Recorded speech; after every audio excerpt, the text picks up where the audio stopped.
history would look at this crisis as the great opportunity for reset. If you had the choice, would you implant your smartphone into your head?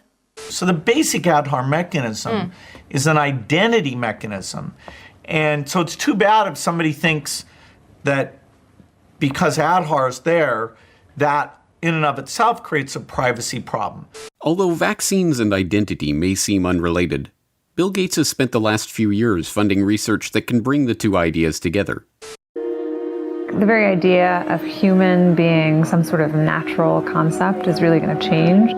The Great Reset is a welcome recognition that this human tragedy must be a wake-up call. The Smart Mark. Throw your other devices away, because the Smart Mark is more than just a phone. It's part of you. Once we can access people's thoughts and access people's emotions, we have to create a space that enables people to think freely, to think divergent thoughts, to think creative thoughts. The Bill and Melinda Gates Foundation came to us and said, "Hey, we have a real problem, knowing who's vaccinated." So our idea was to put the record on the person. This way, later on, people can scan over the area to see what vaccines have been administered and give only the ones still needed. I never realized how wonderful technology could make me feel. The Smart Mark has brought order to my life. And the best part? It's absolutely free.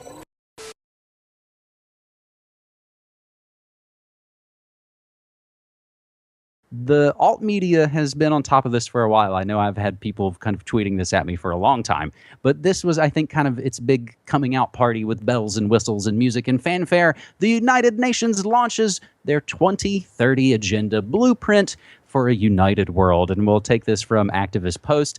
Have you heard of the global goals? And if you hadn't, you're going to hear of them by now because they've laid it out. The United Nations launched a set of 17 ambitious goals that it plans to achieve over the next 15 years. The formal name of this new plan is the 2030 Agenda, but those behind it decided that they needed something catchier to promote these ideas to the general population.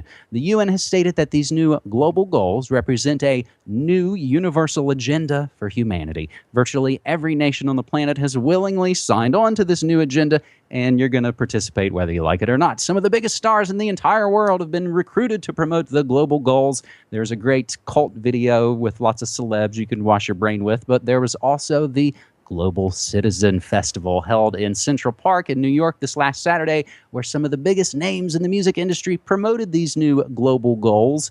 The feel-good event was timed to coincide, of course, with the annual gathering of world leaders at the United Nations General Assembly, #UNGA, featuring performances by the We'll Say Yes to Anything band with Beyonce and Pearl Jam and Coldplay and the usual suspects. And it wasn't just the entertainment industry that was promoting this new UN plan for United World. That's right. Pope Francis traveled to New York to give the address that kicked off the conference where this new agenda was unveiled. So 17 is a lot of things, and we can't go over all of them here, but TruthStream Media kind of did a good bullet point, and they sort of did the easy translation of what they really mean with these 17 different goals. So, James, again, everything is linked. We implore people to go read all of these for themselves. I'm just going to pick my favorite of the 17 and mention it here. Goal number 7, ensure access to affordable, reliable, sustainable, and modern energy for all. And again, as TruthStream kind of notes, that means smart grid. That means smart meters. That means your fridge, the Internet of Things. It's going to monitor and track everything that you do. And it may seem neat because, I've got a good workout routine, or the fridge told me I'm out of milk. But it's going to be so much more. James. Yes, and let me pick a couple of my favorites from this list. It's such mealy-mouthed, wishy-washy nothingness that, of course, you have to agree with the ideas of these goals. End poverty in all its forms everywhere. Who is against that idea? But the question is, how do you do that? And I think the translation from TruthStream Media is pretty apt. Centralized banks, IMF, World Bank, Fed to control all finances, digital one world currency, and a cashless society. Hey, end poverty! Wow, and now we'll control absolutely every aspect of the global financial architecture and monetary system. Or goal number 2, I think, was also pretty to the point, end hunger, achieve food security and improve nutrition, and promote sustainable agriculture. Sustainable agriculture. Translation, GMO. Of course they're going to roll it out. Of course, we need these genetically modified monstrosities. They're so perfectly safe. And, oh, by the way, yeah, the same interests that fueled the big industrial agricultural revolution of the 1960s are the same Rockefeller financial and interests that are funding the gene revolution of the biotech companies. But don't worry about that. Don't worry about all of that mess. It's all good. It's being promoted by the UN. What could possibly go wrong? Same crap, different name. I'm glad that a lot of people are already on board with this and already understand it, but please do help to spread this understanding before the global goals become the next must like a fashion accessory for the millennial crowd of support for, Facebook memes and things like that. That's what they're going to try. That's the way they're going to try to push this crap, and we have to come out against it as right from the beginning. Welcome everyone, I'm Spiro, thanks for tuning in. We've all heard the phrase, never let a good crisis go to waste, and I would say that applies even if the crisis is engineered. We've also heard the phrase, order out of chaos, which is a strategy that I believe we are seeing unfold before our eyes. Now I'm sure that many of you are familiar with the Hegelian dialectic, which is problem, reaction, solution. If you have a goal of, let's say, global governance, you may not be able to just roll this out because you'll be met with resistance, and there may be little to no justification for this agenda. So you engineer a crisis, in this case, a global health pandemic, a scenario we have seen wargamed in documents such as the 2010 Rockefeller Lockstep document and Event 201, the tabletop exercise and simulation of a global coronavirus pandemic. That was sponsored by the World Economic Forum, Johns Hopkins, and the Bill and Melinda Gates Foundation, which took place last October.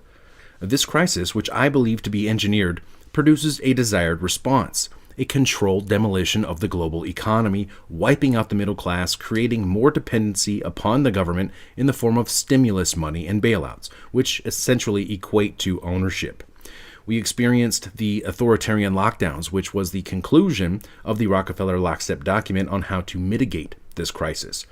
Now, we are also witnessing massive civil unrest under the guise of seeking social justice and ending inequalities and systemic racism, as they call it, when in reality, these riots are nothing more than an organized destabilization operation, much like the ones we have seen the US and the CIA carry out in countless countries before they topple their governments and install puppet regimes. This is a planned operation. So back to the problem, reaction, solution strategy. We have the engineered problem, COVID-19. We have the reaction, the economic collapse and the civil unrest. And now it's time for the solution, a solution which has already been predetermined, prepackaged, and ready to roll out. The solution was just announced by the World Economic Forum, the same World Economic Forum who asked Johns Hopkins to host Event 201. Their solution is what they are calling the Great Reset, an initiative that was officially launched this week. Now, the Great Reset is not a new idea that they just made up over the weekend, okay? This is a long-standing global governance agenda which ties into the United Nations 2030 Agenda for Sustainable Development, which seeks to regulate, control, and redefine all aspects of life as we know it. And in June of last year, the United Nations and the World Economic Forum formed a strategic partnership to accelerate the implementation of the UN 2030 Agenda. Now, here's a quote from the World Economic Forum about the Great Reset, directly from their website. In fact, one silver lining of the pandemic is that it has shown how quickly we can make radical changes to our lifestyles. Almost instantly, the crisis forced businesses and individuals to abandon practices long claimed to be essential, from frequent air travel to working in an office. Back in January of this year, 2020, the World Economic Forum founder and executive chairman Klaus Schwab was asked, what can we expect to be the focus of Davos 2020? And he referenced his book from 1970 on a new economic model called stakeholder capitalism. Well, thank you so much. And of course, it's the headquarters of the World Economic Forum, which is celebrating 50 years as its founder. What does that mean to you personally? It doesn't mean celebrating 50 years of Davos or of our existence. For me, it means to celebrate 50 years of the stakeholder concept, of stakeholder capitalism, because I wrote the book in 1970 and conceptualized, probably for the first time, what we call today stakeholder capitalism. And I wanted to create a place where stakeholders could meet. And that was the original idea of Davos. So I'm very pleased and happy that we are not only celebrating 50 years, but we are celebrating now finally that stakeholder capitalism has become or is becoming mainstream. When we look on the World Economic Forum's website, we see that stakeholder capitalism is one of the main objectives of this Great Reset. At the time of the interview back in January of 2020, the stock market was at all-time highs, and the sense of urgency for a new economic model really wasn't there. I see also, I would call it, that we have urgency in emergency related to the environmental issues, climate change, but also biodiversity and so on. We face an emergency situation, and we have not yet really the sense of urgency to address those issues. We see it now with the fires in Australia, and of course it's relatively difficult to get such a sense of urgency if the stock markets are doing so well as we see now. Now we have economic conditions comparable to that of the Great Depression due to the fallout from the coronavirus lockdowns. And now, lo and behold, we have the justification for the Great Reset and the 50-year-old plan for the new economic system. Now, just 3 days ago, the World Economic Forum hosted a virtual summit for the Great Reset. Attendees included Klaus Schwab, the founder of the World Economic Forum, the United Nations Secretary General Guterres, Prince Charles, the head of the International Monetary Fund, and a top representative from MasterCard, among many others. And the general consensus was that we cannot afford to miss this window of opportunity to implement the Great Reset because COVID has shown our current system to be broken. The COVID-19 crisis has shown us that our old systems are not fit anymore for the 21st century. It has laid bare the fundamental lack of social cohesion, fairness, inclusion, and equality. Now is the historical moment, the time, not only to fight severe virus, but to shape the system for the need for the post-corona era. The Great Reset is a welcome recognition that this human tragedy must be a wake-up call. As you rightly say, it is imperative that we reimagine, rebuild, redesign, reinvigorate, and rebalance our world. But these are unprecedented times. Every person on the planet has been impacted by the coronavirus pandemic. Our world came to a standstill, and it became clear that we did not have the answer or the mechanisms to address such an unprecedented global threat. The threats posed by this dreadful pandemic came upon us suddenly with very little warning. The threat of climate change has been more gradual, but its devastating reality for many people and their livelihoods around the world, and its ever greater potential to disrupt, surpasses even that of COVID-19. We have a golden opportunity to seize something good from this crisis. Its unprecedented shockwaves may well make people more receptive to big visions of change. Global crises like pandemics and climate change know no borders and highlight just how interdependent we are as one people sharing one planet. History would look at this crisis as the great opportunity for reset. From the perspective of the IMF, what we see is inevitably a very massive injection of fiscal stimulus to help countries deal with this crisis and shift gear for growth to return. But it is paramount that this growth leads to a greener, smarter, and more fairer world in the future. I'm particularly keen to take advantage of the low oil prices today to eliminate harmful subsidies and to bring in place carbon price as an incentive for the investments for the future. Secondly, we know the digital economy is the big winner of this crisis. We have a choice to remain passive, which would lead to the amplification of many of the trends we see today. Polarization, nationalism, racism, and ultimately increased social unrest and conflicts. But we have another choice. We can build a new social contract, particularly integrating the next generation. We can change our behavior to be in harmony with nature again. And we can make sure that the technologies of the fourth industrial revolution are best utilized to provide us with better lives. In short, we need a great reset. According to the World Economic Forum website, the Great Reset agenda would have three main components. The first would steer markets towards fairer outcomes, aka wealth redistribution through taxation and regulation.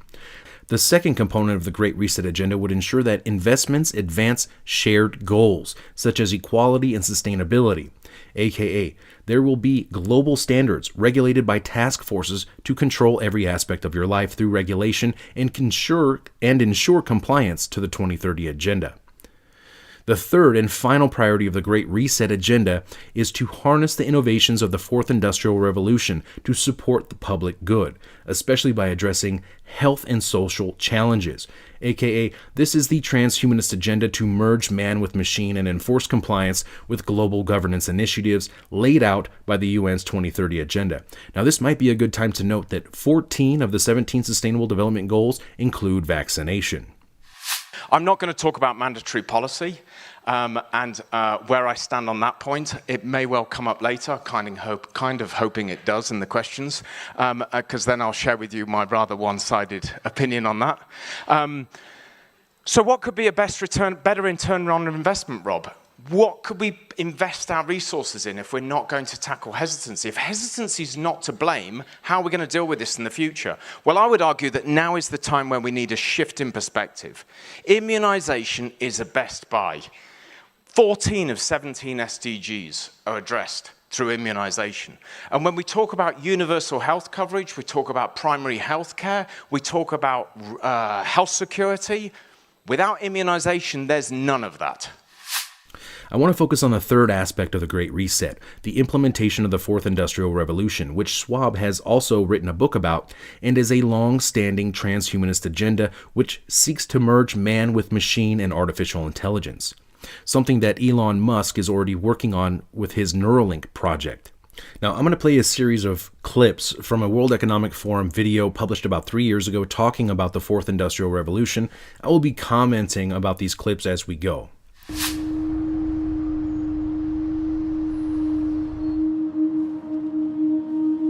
We are wondering what is happening to the world. Everything is changing.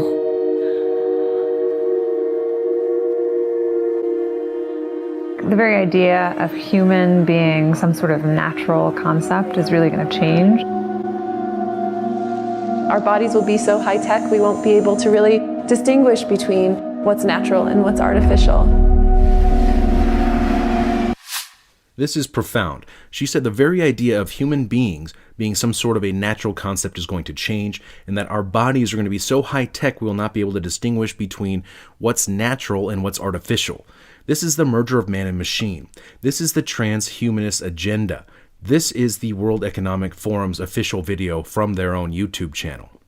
Inside our own heads is the most complex arrangement of matter in the known universe.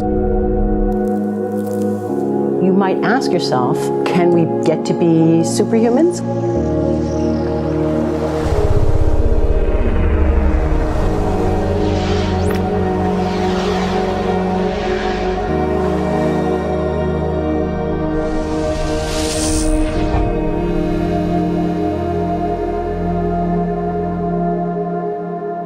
The The original Industrial Revolution was driven by the discovery that you could use steam engines to do all kinds of interesting things. But that was followed by additional revolutions for electricity and computers and communications technology. We're now in the early stages of the fourth industrial revolution, which is bringing together digital, physical, and biological systems. One of the features of this fourth industrial revolution is that it doesn't change what we are doing, but it changes us. There you just heard Klaus Schwab, the founder and executive chairman for the World Economic Forum, say that the fourth industrial revolution is going to change us, change humanity. With the ability to visualize brain activity, for example, through a simple consumer-based EEG device, it gives us access to ourselves in ways that we've never before thought possible. It unlocks the black box that is the brain and enables us to really, truly be able to realize an identity that is aspirational. There's now a scientific foundation for the effects of mindfulness on the brain, on the genome, on biological aging. And when the human mind does know itself, then you get the potential for a new renaissance that restructures itself in terms of our relationship to life, our relationship to the planet, our relationship to work. We need a different economic model. And by that, I don't mean capitalism versus communism. What I'm talking about is a shift in the system along the lines of the two big changes that happened in the 20th century, Keynesianism, with a much greater focus on health and education and the role of government working with business, and then a reaction against that in late century to neoliberalism, where the focus was on free markets, freedom of the individual, and getting governments out of the way. We need a shift to a new system that will allow us to meet the basic needs of every human on the planet, that will live within planetary means, that will be fairer, and that will be focused as its key goal, not on growth per se, but on maximizing human well-being. And history tells us that a values shift is triggered by creation of a new story about how we want to live. Now, they were talking about this new economic model not being based on hard work or being a business owner or creating wealth and success. They were talking about a new global economic order that will be fairer, they say, and essentially redistribute wealth, your wealth, as they see fit to lower the standards where you are in your countries or in some countries and raise them in others. So the goal is no longer, I want to be less bad, less monotonous, less unsafe, less unjust. It's really about a diverse, safe, healthy, and just world with clean air, clean water, clean soil, clean energy. Together we are fighting to preserve our fragile climate from irreversible damage and devastation of unthinkable proportions. Are you beginning to see how this COVID crisis has accelerated the 2030 agenda and global governance? And how they use public figures such as celebrities to help sell it to the public because people do not trust governments and institutions. Now, of course, the fourth industrial revolution will be sold to humanity as a way to better mankind, a word which they don't want you to use. Mankind, the UN doesn't like that. They want humankind, right? Anyways, they will make paralyzed people walk again. They will help the blind to see. And while this is all amazing and great, history shows us that time and time again, things that could be used to benefit humanity are often weaponized and turned against humanity. Humans have always been using tools, but because of the recent advances in technology, we're beginning to have machines that can augment us in all sorts of interesting ways. I was the first person in the world to be able to voluntarily move my legs whilst stepping in a robot by exciting the nervous system using electrical stimulators directly onto the spine. We believe that a cure will be possible if enough of the right people have the will to fast-track a cure for paralysis. The prediction of 5 million jobs lost by 2020 to technology is serious, but it's not the main question. Construction, manufacturing, services, public health and education, these industries will still exist. The main question is, what will be the future of work? How will we define work? How will we share the wealth? One of the things that I think is so essential to free and open societies is freedom of thought. And up until now, the conversation we've been having is around freedom of speech. Once we can access people's thoughts and access people's emotion, we have to create a space that enables people to think freely, to think divergent thoughts, to think creative thoughts. And in a society where people fear having those thoughts, the likelihood of being able to enjoy progress is significantly diminished. Did you just hear that?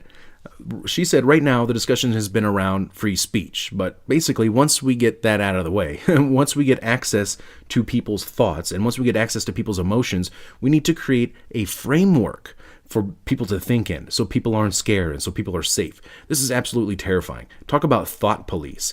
They are fully intending and telling us right now that they plan to have direct access to your thoughts and to your emotions and be able to manipulate them as they see fit, of course, for the greater good. We need to take responsibility at every level of society, from the individual and the personal to the institutional to the global, to adapt to these technological challenges and changes which are redefining what it means to be human, what it means to work, what it means to be completely embedded in this world. This is not about saving the planet. This is not about equality. This is about control. Many of the jobs will be taken by robots, so they will redefine work and what it means to work. They want to redefine what it means to be human and determine for you your role and your future of being essentially a transhumanist cyborg integrated into this new control grid. Now, right now we are witnessing the controlled demolition of the current system of control by design in order to usher in this new transhumanist agenda, this new system of global governance, this new digitalized system of control where we will be unable to distinguish organic life from artificial. We won't even have access to our own thoughts, or we'll have access to them, but we won't even be able to control our own thoughts and emotions because they're going to do that for us, because we're going to be tied into their grid system.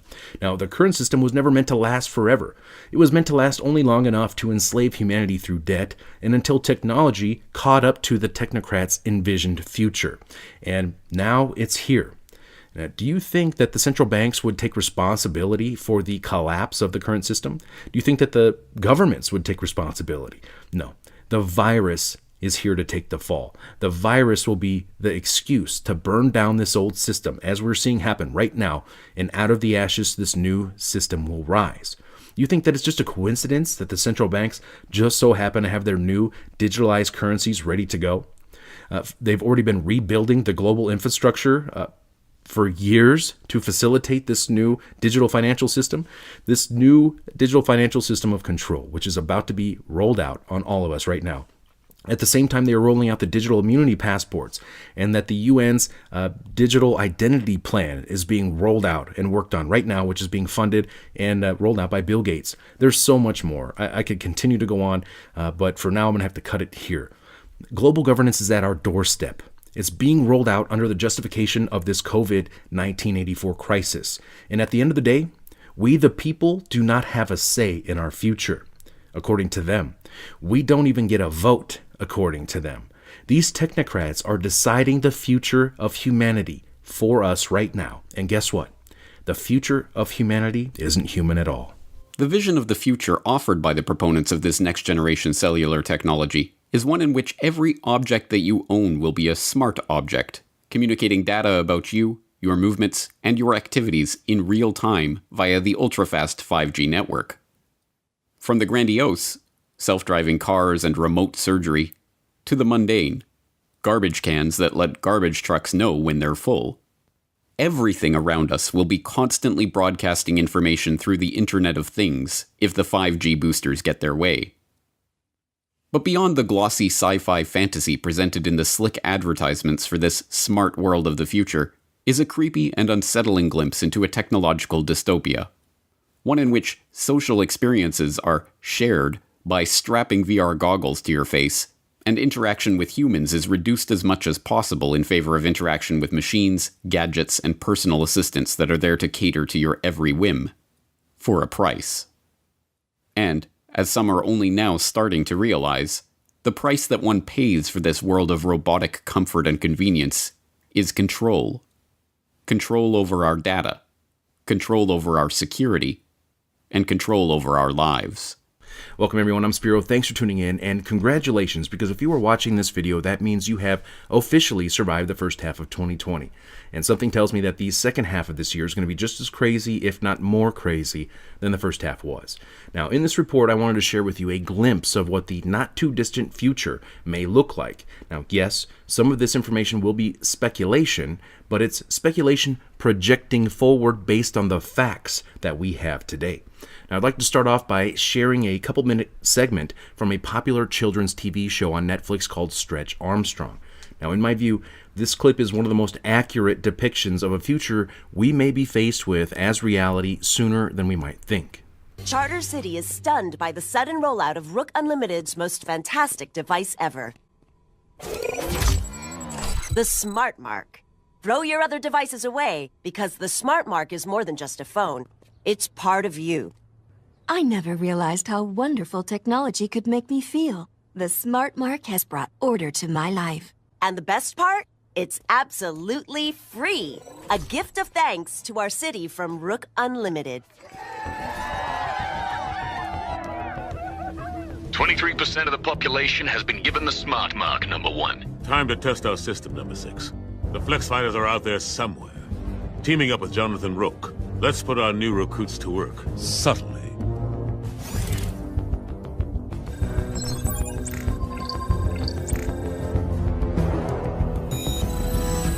We should find the Flex Fighters.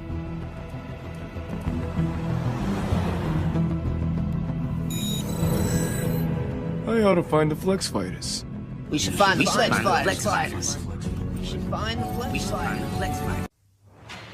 Growing up in this city, on the streets of Old Town, I saw the worst mankind had to offer. Chaos, disorder. I vowed to make it all change. To make it all better. All these years working in secret, rising up the ranks of the tech men, it was all leading to this day. Order has finally been established in Charter City. No child will have to fear for their safety again. The people owe you the greatest of debts, number 1, for liberating them from the chaos of their lives. You guys love new tech. You didn't want to get smart-marked? No way. That's clearly some shady biz. Who wants to be... You call yourself a man of science. World order is our destiny. Submit to a Smart Mark and join the glorious victory of order over chaos, or you will be eliminated. Yes, the Smart Mark. Seems pretty far-fetched, huh? Or is it? It actually might not be as far-fetched as you may think. In fact, much of this technology is already in development and is getting ready to be rolled out as we transition from this current system of control into the new digitalized system of control, which will be the cherry on top of the international surveillance state.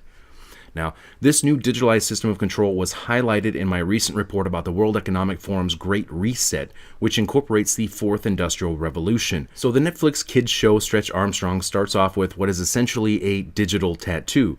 Now, digital tattoos have been in the works for years and have been said to have the potential to revolutionize the healthcare industry. For example, Microsoft partnered with MIT on a digital tattoo project which had many different uses. And now, digital tattoos can be used to track patients' health status. They can be used to access people's smartphones, people's social media accounts, and it can even be used for cashless payments. All of this as the US, China, and many of the world's central banks and governments are ready to roll out their own central bank digital currencies as we approach the coming cashless society. Now, recently we learned of another Gates Foundation funded program, again in partnership with MIT, for the quantum dot tattoo, which could be used to track who has been vaccinated. Now, Gates also came out recently and said there needs to be a digital vaccine certificate to keep track of who has been vaccinated, something unsurprisingly was endorsed by Dr. Tony Fauci. Now, this could very easily and very likely be incorporated into immunity passports, which are ready to be rolled out in 15 different countries, including the United States, the UK, Canada, Mexico, and several others. Now, all of this, of course, could be tied into yet another Gates-backed project in partnership with the United Nations in ID 2020 under the UN's Sustainable Development Goal 16.9 to provide every man, woman, and child a digital ID, including birth registration. So it is very clear we are moving towards a new system where everything and everyone will be incorporated into this new digitalized system of control, where everything about you, every aspect of your life will be digitalized and centralized and controlled essentially by the establishment. And this is where the social credit scores will also really play a major role in shaping your decisions. So am I saying we're all going to have to get a tattoo that will contain all your information? Or will it be a microchip? Well, no, not necessarily. But when it gets to the point that Michigan, the state of Michigan, has to pass a bill providing a clear distinction that being microchipped could not be forced and has to be voluntary, we're probably not that far off. And it doesn't have to necessarily even be a tattoo or a microchip. After all, that may be too invasive and it may be met with resistance, right? So it could come in many other forms. It could also be all incorporated onto your smartphone. It likely will. But it will also likely include some form of biometric technology such as fingerprints or facial recognitions. So going back to the Netflix children's show, the smart mark is rolled out suddenly by an evil villain. And the ultimate objective of the smart mark is mind control. Now, surely that part of the show must be too far-fetched, right? Well, as crazy as this sounds, no. Mind control is not too far-fetched, at least not for the U.S. government who conducted secret experiments on mind control like MK Ultra. Mind control wasn't too far-fetched for the scientists who conducted experiments on mice and rats by implanting chips in their brains or having a brain interface. Hello, everyone. Mr. B! What's your secret mission about? It's not my mission, but an idea that came from my good friend, Mr. Bill Gates. Hi, kids. The real, actual, in-person Bill... Bill? He's trying to say that we're big fans, Mr. Gates. It's a strange fact that Bill Gates' hagiographers, PR hacks employed more often than not by large corporations that receive funding from the Bill and Melinda Gates Foundation, consistently depict this drab software developer as a cartoon superhero, using his superpower of being very rich to help save the planet. Behind closed doors on this New York campus, a secret gathering of some of the world's most powerful people. Gates, Buffett, Bloomberg, Winfrey. It was like the Super Friends. In the great hall of the Justice League, there are assembled the world's 4 greatest heroes. But these cartoon-fueled puff pieces reveal more than they know about Gates and the other mega-rich philanthropists they are attempting to idolize. They reveal that the idea of the selfless billionaire do-gooder is a work of fiction so unbelievable it is only fit for Saturday morning cartoon fare. As we have seen in our first 2 explorations of Bill Gates' role as global health kingpin, the seemingly selfless generosity of the Gates family through their eponymous foundation has in fact greatly increased their own wealth, with Bill Gates' personal net worth having doubled in the past decade alone. But the takeover of public health that we have documented in How Bill Gates Monopolized Global Health, and the remarkably brazen push to vaccinate everyone on the planet that we have documented in Bill Gates' Plan to Vaccinate the World, was not, at base, about money. The unimaginable wealth that Gates has accrued is now being used to purchase something much more useful. Control. Control not just of the global health bodies that can coordinate a worldwide vaccination program, or the governments that will mandate such an unprecedented campaign, but control over the global population itself. This is an exploration of Bill Gates and the population control grid. You're tuned into the Corbett Report.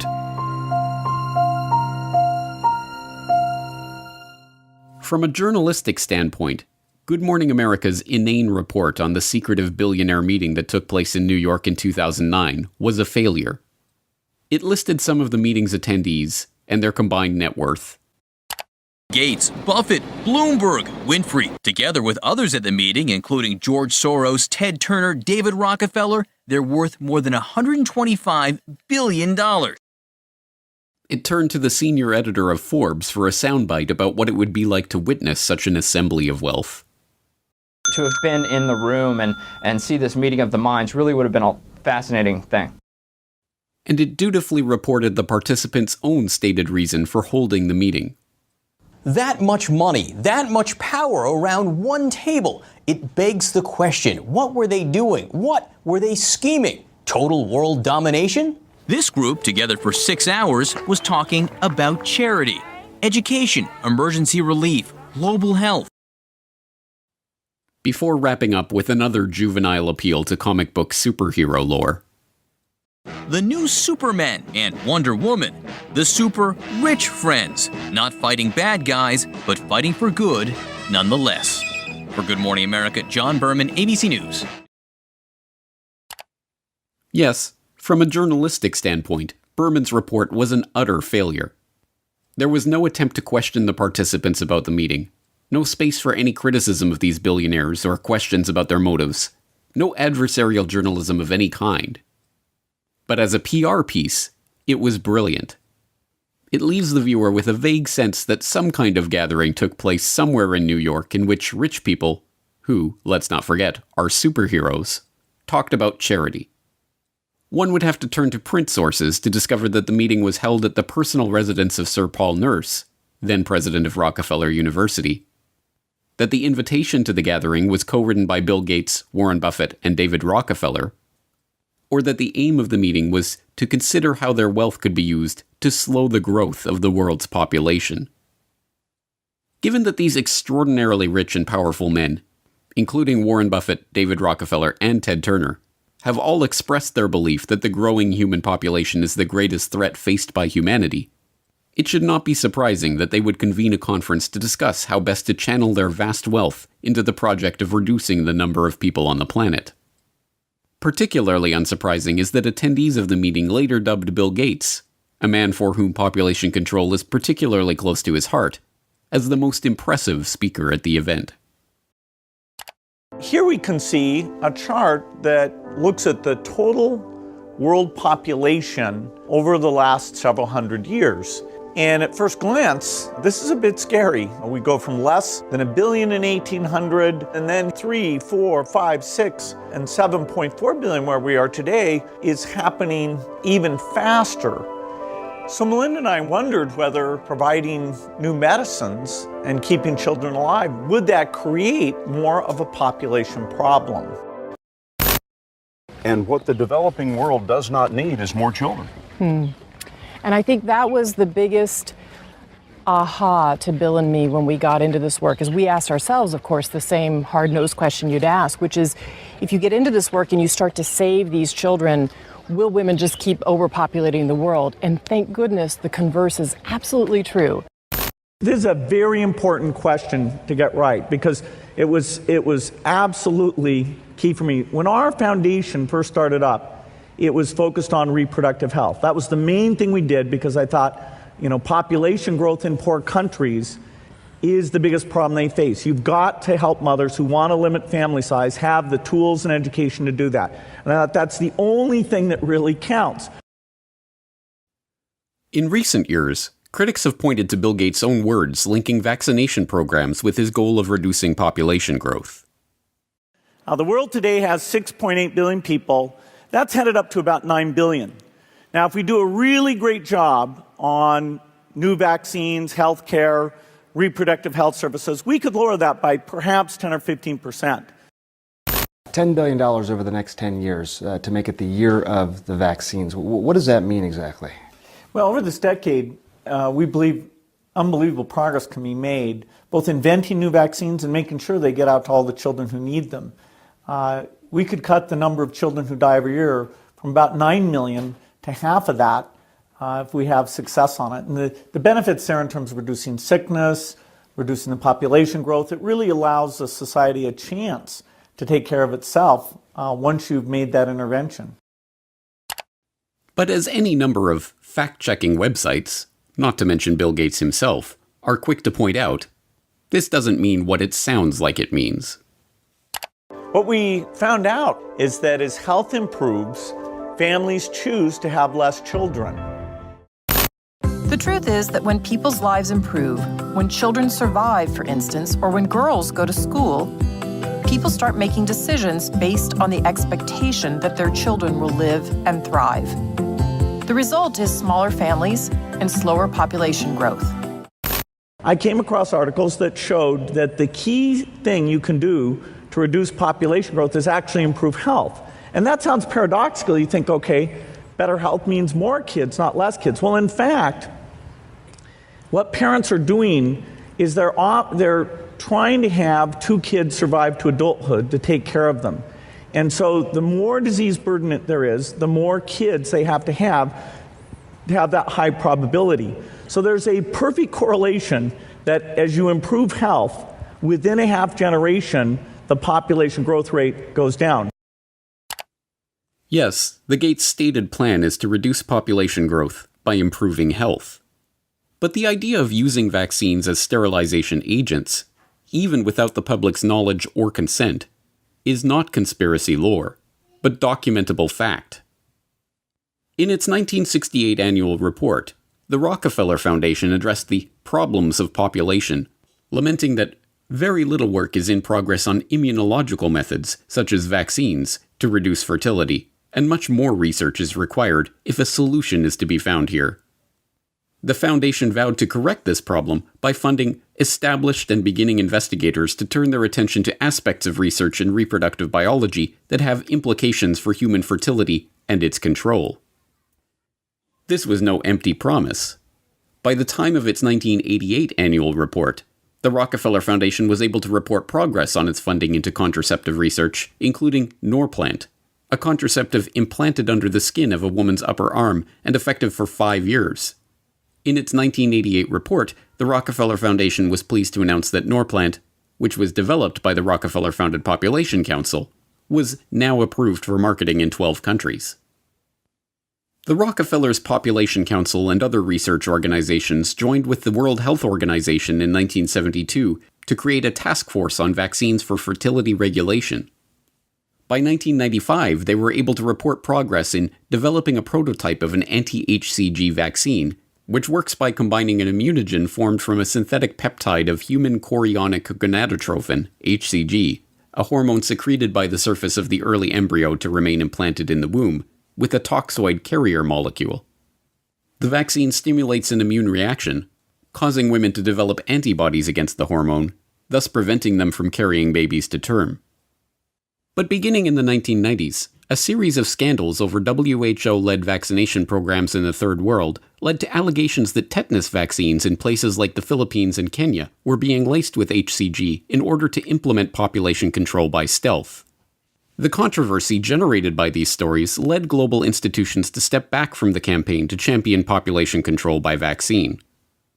But, as usual, the Bill and Melinda Gates Foundation was there to renew interest, working with the UK government to host a London summit on family planning in 2012, at which the foundation announced their support for funding the research, development, and deployment of injectable contraceptives to the developing world. You heard me talk earlier about Sadie, who I met in Niger. She was traveling 15 kilometers to get an injection. But let's ask ourselves, what if she didn't have to travel to that clinic? If we put it in her perspective, how can we keep her in her village to get the contraceptive she wants? Well, Pfizer is testing a new form of Depot, the injection that she goes 15 kilometers to get. They're now putting it in a new form, a new device that can be given. It's very, very small. It's called Uniject. I think it's going to be pictured here. It's a high-quality product. It's effective. It's safe. It's tiny, as you can see. And it can be put in a healthcare worker's kit to give to the woman at the village level. So Sadie won't have to go 15 kilometers any longer to get that injection. But the Gates were not content to stop there. In 2014, it was announced that Microchips Biotech Inc., a company in Lexington, Massachusetts, had developed a new form of birth control. A wireless implant that can be turned on and off with a remote control and that is designed to last up to 16 years. According to MIT Technology Review, the idea originated when Bill Gates visited Robert Langer's MIT lab in 2012 and asked him if it would be possible to create an implantable birth control device that could be turned on or off remotely. Langer referred Gates to the controlled-release microchip technology he had invented and licensed to Microchips Biotechnology, and the Gates Foundation granted $20 million to the firm to develop the implants. Reducing population growth has by Gates' own admission, been a core mission of the Gates Foundation since its inception. But in order to really understand what Gates means by population control, we have to look beyond the concept of controlling population size. At its most fundamental level, the population control that Gates speaks of is not birth control, but control of the population itself. In order to understand the broader population control agenda and how it ties into the Gates Foundation's plans, we have to look at a puzzling development that took place in 2017. In that year, Gavi, the Gates-founded and funded alliance that partners the Gates Foundation, the World Health Organization, and the World Bank with vaccine manufacturers to help ensure healthy markets for vaccines, took a strange pivot away from its core mission of vaccinating every child on the planet to providing every child with a digital biometric identity. The idea was first floated by Gavi CEO Seth Berkley in a Nature article that year, Immunization Needs a Technology Boost, where he states that the goal of 100% immunization will not be reached without secure digital identification systems that can store a child's medical history. He then gives a specific example. We are working with a company in India called Kushi Baby, which creates off-grid digital health records. A necklace worn by infants contains a unique identification number on a short-range communication chip. Community health workers can scan the chip using a mobile phone, enabling them to update a child's digital record even in remote areas with little phone coverage. This sudden interest in digital identity was no mere passing fancy for the Vaccine Alliance. Gavi doubled down by becoming a founding member of the ID 2020 Alliance, a public-private partnership dedicated to spearheading a global digital biometric identity standard. Other founding members of the alliance include Gates' first company, Microsoft, and the Rockefeller Foundation. In 2018, Gavi issued a call for innovation in digital technologies for finding, identifying, and registering the most vulnerable children. The call specifically requested technologies for capturing, storing, and enrolling the biometric details of infants on rugged biometric devices. Berkeley continued to follow up on this idea in public engagements as one of the new core missions of Gavi. What's interesting is that people tend to think of, birth certificates as kind of a major document. But, the most common, as I mentioned before, is not a birth certificate, is not a death certificate, is not a marriage certificate. The most common connection, vital registration for the population is actually a child health card, because we reach more than 90% of children with at least one dose of vaccine as part of routine. So they're in the system. The challenge is that contact is not connected into the system. So if you could connect it, then you have the ability to give them their basic identity papers. You have ability then later on, if they want to own land or they want to have their rights, you're able to help them with that. But, we're not currently taking advantage of that. And so the children get seen, they get enrolled in the health centers, but that information is not used for anything else. Although vaccines and identity may seem unrelated, Bill Gates has spent the last few years funding research that can bring the two ideas together. Late last year, Gates once again turned to Robert Langer and his MIT colleagues to investigate new ways to permanently store and record the vaccination information of each individual. The result of their research was a new vaccine delivery method. They found that by using dissolvable microneedles that deliver patterns of near-infrared light-emitting microparticles to the skin, they could create particle patterns in the skin of vaccine recipients which are invisible to the eye but can be imaged using modified smartphones. Rice University describes the quantum dot tags left behind by the microneedles as something like a barcode tattoo. So who was behind this development? As lead researcher Kevin McHugh explains, the Bill and Melinda Gates Foundation came to us and said, "Hey, we have a real problem, knowing who's vaccinated." So our idea was to put the record on the person. This way, later on, people can scan over the area to see what vaccines have been administered and give only the ones still needed. The microparticles that form the fluorescent quantum dot tags are delivered along with the vaccine, but they cannot be delivered by a traditional syringe. Instead, they must be delivered by a patch of microneedles made from a mixture of dissolvable sugar and a polymer called PVA, as well as the quantum dot dye in the vaccine. It should be no surprise, then, that big pharma vaccine manufacturers, in their scramble to produce the coronavirus vaccine that, Gates assures us, is necessary to go back to normal, have turned to a novel vaccine delivery method: a dissolvable microneedle array patch. The University of Pittsburgh is where the polio vaccine was first discovered. At the medical center, researchers are now developing a vaccine that is delivered using a dissolvable patch called a microneedle array. Think about them as almost like a Band-Aid. And so the microneedle array is simply applied to the skin topically, pressed into place very shortly, and then taken off and thrown away. And then the antigen is already delivered. As is becoming evident, this new vaccine-delivered barcode-like tattoo is about much more than simply ensuring that children get all their Gavi-recommended immunizations. On a recent Ask Me Anything thread on Reddit, when asked, "What changes are we going to have to make to how businesses operate to maintain our economy while providing social distancing?" Bill Gates answered, "Eventually we will have some digital certificates to show who has recovered or been tested recently, or when we have a vaccine, who has received it." In his answer, Gates fails to mention that he has himself been instrumental in kickstarting and funding the research into the very type of digital certificates for vaccination that he is speaking about, or that these digital certificates, likely, at first, to be a digital marker linked to a biometric ID, could very well one day take the form of vaccine-implanted quantum dot tattoos. But, as in so many other aspects of the unfolding crisis, Gates' unscientific pronouncement that we will need digital certificates to prove our immunity in the new normal of the post-coronavirus world. Eventually, what we'll have to have is certificates of who's a recovered person, who's a vaccinated person. Is now being implemented by a number of governments. It is now being reported that OnFido, a tech startup specializing in AI-based biometric ID verification, is in talks with the British government to provide the type of digital certification Gates mentioned, dubbed an immunity passport. The proposed system would require would-be workers to use the OnFido-provided app to scan their face or other biometric data, link that information to a SARS-CoV-2 antibody test, or, eventually, proof of coronavirus vaccination, and then have their picture taken and immunity verified every time they wish to access a restricted space or work environment.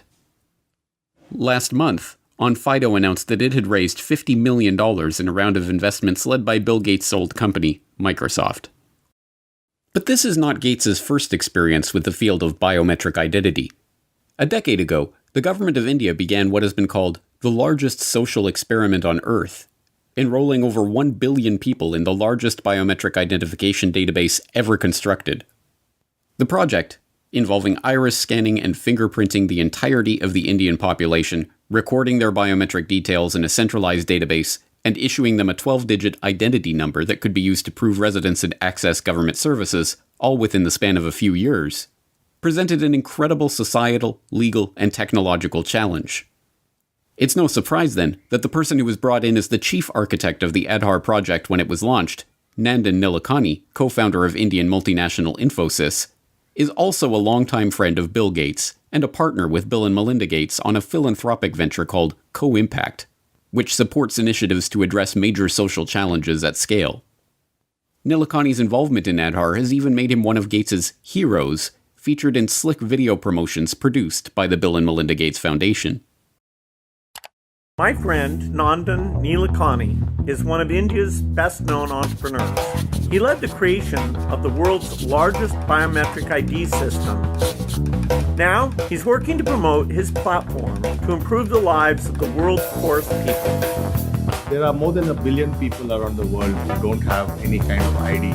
You can't do anything in life without an ID because people are mobile, they're migrant, and wherever they go, whether they want a job or whether they want to board a train or whether they want to get a bank account or get a mobile connection, if the person has no way of proving who they are, then they just won't get access to those services. So the challenge we had was, how do we give 1 billion people, many of whom don't have birth certificates, how do we give them ID? And Gates has personally praised the Aadhaar scheme as a huge asset for India. Well, Aadhaar is a huge asset for India. It was designed very well. The fact that you can make digital payments so easily, you can open a bank account. India is a leader in that. Our foundation, worked with the Reserve Bank. Nandan Nilekani and a group of people that he pulled together did a great job. But Gates is not merely an arm's-length admirer of the Aadhaar experiment. He is not only personally connected to its chief architect, he is also connected to one of the key companies that spearheaded the technology that underlies the project's biometric database. The company that provides the iris recognition technology at the core of the Aadhaar system, IDEMIA, also provides facial recognition systems for the Chinese government and is currently developing digital driver's licenses for use in the United States. IDEMIA even created the Cushy Baby identification necklaces with embedded microchips that Gavi CEO Seth Berkley touted in his Nature article. Unsurprisingly, the company receives support from the Bill and Melinda Gates Foundation through its involvement in the GSMA Inclusive Tech Lab. And now, Gates is funding a scheme to retool Aadhaar for a global rollout. In 2014, the World Bank created a multi-sector working group to launch the Identification for Development Initiative, or ID4D, which aims to support progress toward identification systems using 21st century solutions. The World Bank cites Goal 16.9 of the UN Agenda 2030 Sustainable Development Goals, vowing to provide legal identity for all, including birth registration, in the next 10 years, as the basis for its initiative. But ID4D was little more than a pipe dream until 2016, when the Bill and Melinda Gates Foundation provided catalytic contributions to launch the ID4D Multi-Donor Trust Fund, which enticed the UK, French, and Australian governments, along with the Omidyar network, into a partnership aiming to shape global approaches and a shared vision on identification. Unsurprisingly, this World Bank ID4D initiative includes Nandar Nilekani, Gates' partner and the chief architect of Aadhaar, on its advisory council, and Gates has said that he is funding the World Bank to take this Aadhaar approach to other countries. This headlong rush to capture the biometric details and assign digital identification to every person on Earth is sold to the public under the guise of financial inclusion. The poorest people on the planet have trouble accessing financial services and receiving government aid because they don't have official government identification papers. In this formulation, being issued a government ID, having one's biometric details registered, tracked, and databased by the government, is a human right that must be secured. It should be no surprise by this point that this human right also has direct benefits for big business and for the entities that are looking to exert greater control over the human population. Gates provided insight into the real purpose of this identification control grid in a speech at the Financial Inclusion Forum hosted by the U.S. Treasury in 2015. Every country really needs to look through these KYC, Know Your Customer rules to make sure that customers are able to prove who they are. But of course, in many countries, you don't have any type of ID system. And the lack of an ID system is a problem, not just for the payment system, but also for voting and health and education and taxation. And so it's a wonderful thing to go in and create a broad identification system. Again, India is a very interesting example of this, where the Aadhaar system, which is a 12-digit identifier that's correlated to biometric measures, is becoming pervasive throughout the country and will be the foundation for how we bring this low-cost switch to every mobile phone user in India. The same type of thing is happening now in Pakistan, and there's early beginnings of creating these ID programs in Africa as well. We expect to be able to use the ID so that when you show up for any government service, say you walk into a primary health clinic, we'll be able to take that bio-ID very quickly and bring up your electronic health record. Even if you've moved from one part of the country to the other, you will be well tracked and well served without nearly as much paperwork or waiting. And so the ID system is foundational. The ID control grid is an essential part of the digitization of the economy. And although this is being sold as an opportunity for financial inclusion of the world's poorest in the banking system provided by the likes of Gates and his banking and business associates, it is in fact a system for financial exclusion. Exclusion of any person or transaction that does not have the approval of the government or the payment providers. Once financial flows go underground, where you have lots of legitimate transactions mixed in with the ones you want to track, and once they're going over a digital system that the U.S. has no connection to, it's far more difficult to find the transactions that that you want to be aware of or that you want to block. And once again, this is no mere theoretical talk from Gates. He has been intimately involved in this process of switching the world over to a digital payment grid tied to biometric identity. In 2012, the Bill and Melinda Gates Foundation helped found the Better Than Cash Alliance, which brings together governments, international organizations, and the private sector to accelerate the transition from cash to digital payments globally. And when the Indian government made a bold move to demonetize large amounts of its circulating currency in order to draw off-the-books funds back under the purview of the Indian tax office, there was Gates to praise the move as an important step toward the creation of a brave new digital economy, tied, of course, to the Aadhaar ID grid. The bold move to demonetize high-value denominations and replace them with new notes with higher security features is an important step to move away from a shadow economy to an even more transparent economy. And digital transactions really, I think, will rise dramatically here. In fact, I think in the next several years, India will become the most digitized economy, not just by size, but by percentage as well. All of the pieces are now coming together.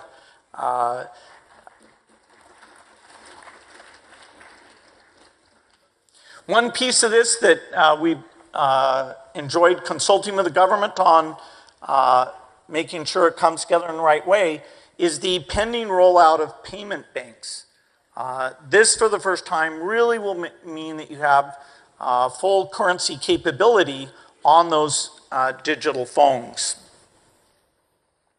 Once you have that digital infrastructure, the whole way you think about government benefits can be done differently. Over time, all of these transactions will create a footprint. And so when you go in for credit, the ability to access your history, that you've paid your utility bills on time, that you've saved up money for your children's education, all of those things in your digital trail, accessed in an appropriate way, will allow the credit market to properly score the risk and therefore loosen up more money for investments, not only in the agriculture sector, but for all the entrepreneurs in the country. The different parts of this population control grid fit together like pieces of a jigsaw puzzle.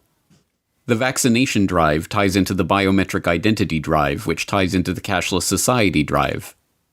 In Gates's vision, everyone will receive the government-mandated vaccinations, and everyone will have their biometric details recorded in nationally administered, globally integrated digital IDs.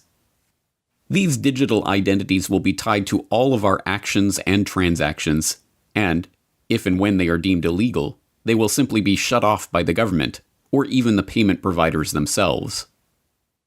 The Indian experiment in pioneering this biometric digital economy, an experiment with which Gates has been so intimately involved, also provides a perfect example of just how such a system will be abused. In January 2018, a report in the Tribune revealed that all of the details, including the name, address, postal code, photo, phone number, and email of all billion-plus Aadhaar registered Indians, was available for purchase on WhatsApp for 500 rupees, or about $7. The Unique Identification Authority of India that administers the Aadhaar scheme was then forced to admit that approximately 210 websites, including websites of the central government and state government departments, were displaying the list of government beneficiaries along with their name, address, other details, and Aadhaar numbers.